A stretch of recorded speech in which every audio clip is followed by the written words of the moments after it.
আগামী 25শে মে ষষ্ঠ দফায় বাঁকুড়ার 2 কেন্দ্রে ভোট। তীব্র তাপপ্রবাহকে উপেক্ষা করেই শাসক বিরোধী দুপক্ষই জোরদার নির্বাচনী প্রচার শুরু করেছে।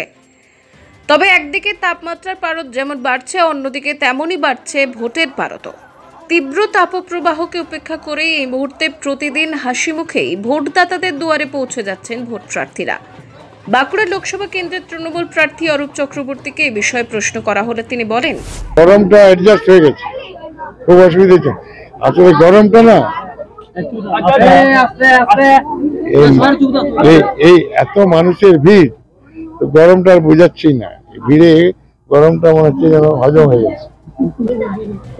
অন্যদিকে সিপিআইএম প্রার্থী নীলাঞ্জন দাশগুপ্তের দাবি, দেখুন, বামপন্থীরা গরমটাকে মনে করেন যে তাদের চলার সঙ্গী। আমাদের বহু সাথী গরমে কাজ করছেন, নির্বাচন যারা করছেন তাদেরও কত কষ্ট, কিন্তু তার মধ্যে আমাদের লড়াইটা চালিয়ে যেতে হবে, মানুষের কাছে পৌঁছতে হবে, তাদের দাবির জন্য আন্দোলন করতে হবে।